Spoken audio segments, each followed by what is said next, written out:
calls here. Let's see. Bob, Pennsylvania. You're on the Wilkow Majority. Hello. How you doing? Fine. How are you?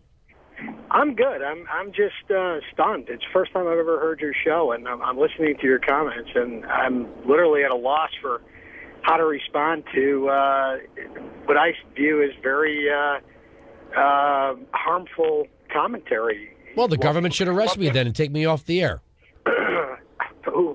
Why is that the only alternative to disagreeing on a point of view? Well, the funny thing, you can disagree all you want. For somebody who's at a loss for comment, you didn't seem to have a problem picking up the phone and calling me.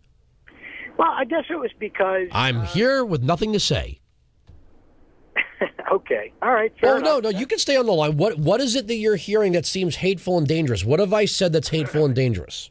That liberals don't like certain things. They don't like their family. They think everybody is stupid, and use Bill Maher as an example if they, for the reason why he doesn't like Sarah Palin. If liberals, it's just not true. Show me a liberal. If we have well-to-do liberals who think that they have not been taxed enough and think the right thing to do is to give more money to government, and they aren't... Why is it all about taxes? Why is that? Because that's the topic that stands for. Have you ever listened to a radio talk show before? There's a thing we call a topic, and that's what we're currently talking about. The topic of the moment is taxes, tax cuts, and liberals who think that they haven't paid enough. That's the topic.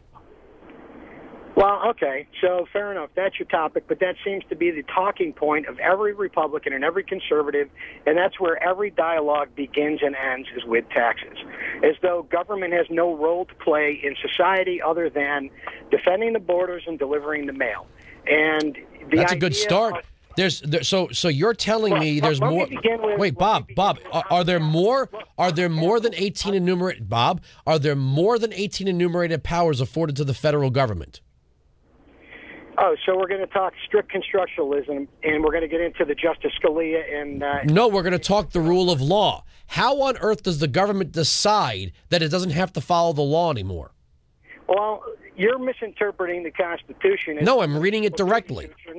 Well, look, I'm reading a book right now, which I'd recommend you read. It's called First Family, and it has to do with Jefferson, Adams, and many of the founding fathers, and how we came to be a republic, and really all of the struggles that went along with that. Okay, that's fine. That's fine. And I'll add. Hold on, Bob. I'll add it to the Oprah's book club list.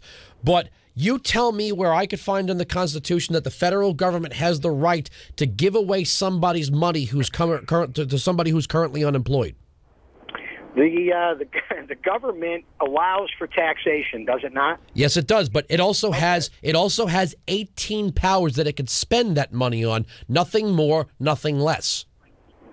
Okay, so you're saying that if we face a situation that is not directly delineated within the Constitution as an enumerated power, we're at a loss for how to deal with it. No, the federal government. No, Bob. No. Finish that statement, Bob. Finish that statement with the proper ending. The federal government is limited in that case, not the state government, not the county government. To the 10th Amendment, or I'm sorry, we're going to get into the argument about states' rights.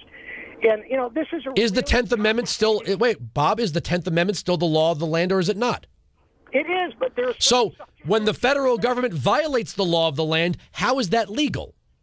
Okay, so in the 50 states across the country, you have different federal jurisdictions, correct? No, you have different... you have different district courts, but you have... different state governors, different state... a jurisdiction, and within those jurisdictions, you have judges who have different points of view, all sworn to uphold the Constitution, and they don't necessarily agree on each point of view. Okay, hold on, Bob. I'm Bob. I'm at Article 3. Tell me where the judges are afforded this latitude of interpretation. Literally on every single point of the Constitution. That's the role of the judiciary. Tell me where I could find that in Article 3, the construct of the federal judiciary. That it's their obligation to interpret the Constitution? You're telling me that the phrase "interpret the Constitution" appears in the Constitution. I didn't tell you that it appears. So where would a judge assume the power? Where would the judge get the power not afforded to him or her in the Constitution if it's not there? The judges have the power, and it is. Okay, so it's constitutional for a judge to interpret the Constitution. Okay, so let me pull over and pull out my copy of the Constitution so we can have an argument. All right, because I got mine right here, sir. Let's have some fun here. I have Article 3. You tell me where I can find the interpretive power.